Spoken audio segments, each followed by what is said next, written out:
racing after us through the winding streets of Monte Carlo. And we made a bad turn and got blocked, and they pulled right behind us and they had us cornered. Producer Jill Rackmill was in the passenger seat and says the men seemed desperate to get our tapes. He said, do you want to die? Do you want to die right now, right here tonight? Because I will kill you. I will kill you tonight. You will die tonight. You don't give me every single tape, you're going to die. Do you understand me?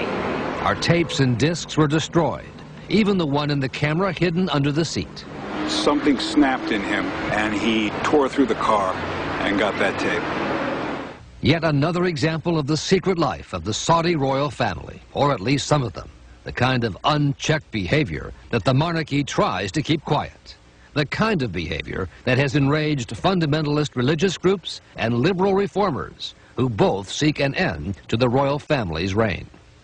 They are not only involved in financial corruption, they are involved to their feet with the worst type of moral corruption you can imagine. And in the course of our 2020 investigation, we found plenty to back that up, starting with prostitutes. Convicted Madam Annika Brumark and one of her call girls, Andrea Dalebout, were involved in one of two huge French prostitution rings that catered to the rich and the royal. The stock in trade was beautiful women and young boys brought to certain high-ranking Saudi princes at beachfront hotels and yachts docked in the harbor. So they come to Europe and they do everything that they can do. You get a huge amount of money. How much?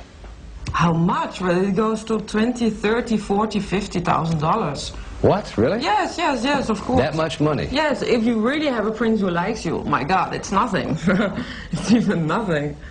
That's maybe for one night. The French court verdict in the most recent prostitution case lists the name of one customer who received many women, Prince Abdelaziz bin Fahd, son of Saudi King Fahd.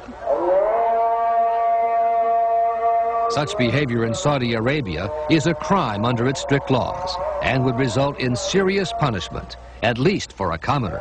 When you hear about someone who broke the law, the question really is, who is he? And the prince is above and outside the law.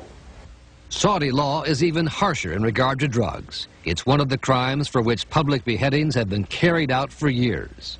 In fact, just last month, 3 accused drug smugglers were beheaded in a public ceremony. But at the same time, U.S. and French authorities tell 2020 that Saudi officials are protecting a royal prince accused of one of the biggest cocaine deals in Europe in recent times. His name is Nayef bin Fawaz al-Shalan, now under indictment by U.S. and French authorities, but safely living in Saudi Arabia, according to Tom Raffanello of the Drug Enforcement Administration in Miami. His status is he's a fugitive in the United States. He's a fugitive in violation of federal narcotics laws. According to U.S. and French authorities, the prince moved some 2 tons of cocaine from South America to this airport outside Paris, using his diplomatic status and a royal family 727 jet. It doesn't happen without him. He's a key co-conspirator. He's the straw that stirs the drink. He made it happen. No plane, no dope. Dope stays in Colombia. U.S. authorities say the deal was actually put together by the prince in the Saudi desert, where the prince, the one on the left, posed with his alleged co-conspirators. The prince has claimed that he was cleared of any wrongdoing by the Saudi government, and that he was talking about bringing in plastic piping, not cocaine. That's an alibi. He smuggled dope. And as to why a wealthy prince would smuggle $36 million in cocaine, the DEA says there might be ties to terrorism. Later on in the investigation, we came to find out that he would use some or all of the profits to fund terrorism. In the wake of 9/11, the Saudi government has made much of its cooperation with the U.S. in going after terrorism, even producing this series of television commercials. In the war on terrorism, we all have a part to play. But in the case of the prince allegedly involved in narcotics and terrorism, American authorities say the Saudi government has been less than helpful. In particular, French investigators say the powerful Saudi Interior Minister, Prince Nayef, the country's top law enforcement official, has effectively stood in the way of the investigation into a fellow prince. I think that we got what we could get out of the Saudi Arabian government at this time. Did you get enough? Not as far as I'm concerned.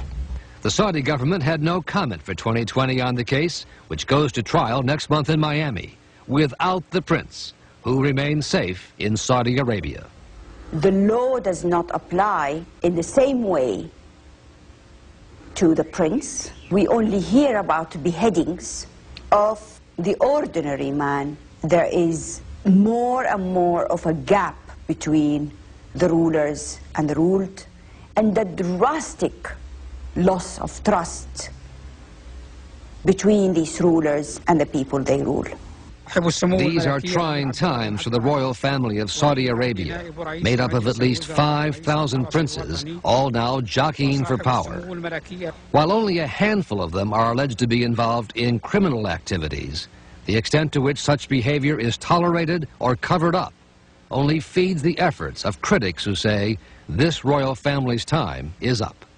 And these people are putting their head in the sand and waiting until the place burns. You're watching this behavior moving from boat to boat, from shop to shop, from hotel to restaurant. No, that is going downhill, and this is the beginning of the end.